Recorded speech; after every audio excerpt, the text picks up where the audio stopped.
कैसन रोवा तारू हो, काहे के आँख बीजे तारू? अरे रोवता नहीं, तारा से कहले कोनो फायदा बा? अरे का हो गई तनी हमके बतैबू तब न बुझ। तो के हम का बताएं? तो के बताए तो कुछ करबा ना। ला सुना, बतावा। चूल्हा के धुआं लगे डेंजर रे राजा, चूल्हा के धुआं लगे डेंजर रे राजा, लिया दो ये लपेजे सिलेंडर रे राजा।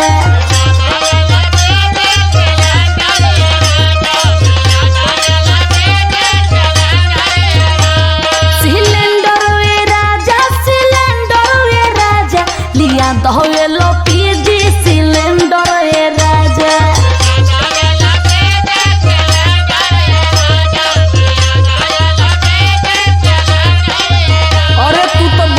भक्त से हमार करेजवे कैगल धक से और रोवा रोवा न गनगनाए गल हो हमार। काहे रोवा गनगना गल तोहार? अरे सोच के हो अगवा को सोच के। अरे करे के कुछ ना, खाली अगवे के सोचे ल तू। अरे सुना तो चूल्हा में जा रहलू का पड़वाए रानी, चूल्हा में जा रहलू का पड़वाए रानी, सिलेंडर से फूंक देबू घरवाए रानी।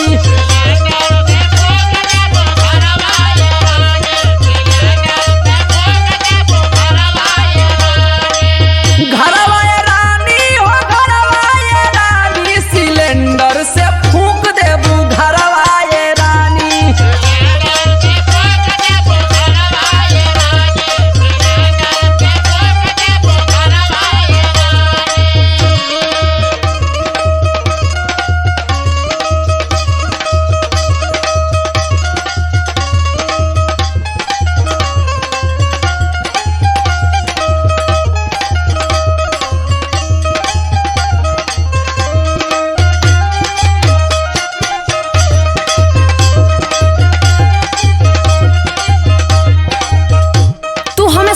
का हो एकदम हाफे समझेला का हमें? अरे हाफ ना, एकदम साफ समझीला तो के हमके। अरे आदमी सीखे पे आवे तो का ना कर लेवे, हम ना कर लेनी का? अरे का कर लेलू हो? सुना, अपना से सब के लगाईला मोबाइल,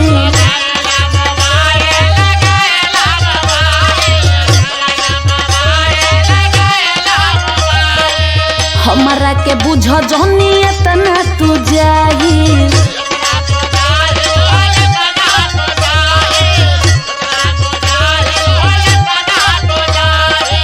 अपना से सब के लगाईला मोबाइल, हमारा के बुझ जौनी इतना तू जाहिल।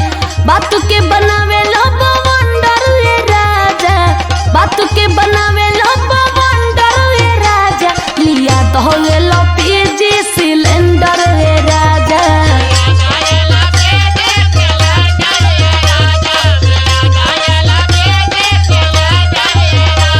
सिलेंडर रे राजा, सिलेंडर रे राजा, लिया तो ये लो पीजी सिलेंडर रे राजा।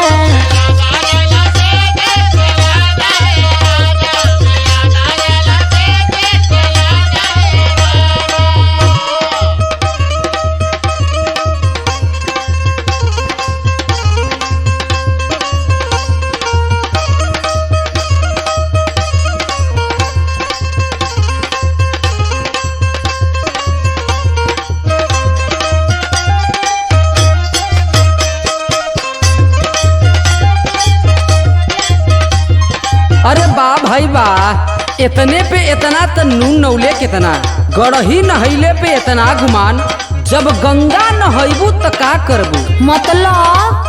अरे मतलब का बताई तो है? नहीं बता दो। अच्छा ला सुना, लूर नहीं तन को गुरूर तबो करलू,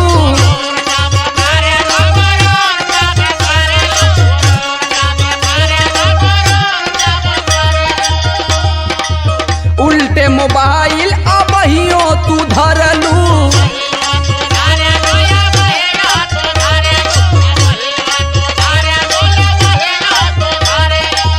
लूर नहीं तनिको गुरूर तबो करलू, उल्टे मोबाइल अबहियो तू धरलू। कोई देबू भारी खतरवाए रानी, कोई देबू भारी खतरवाए रानी,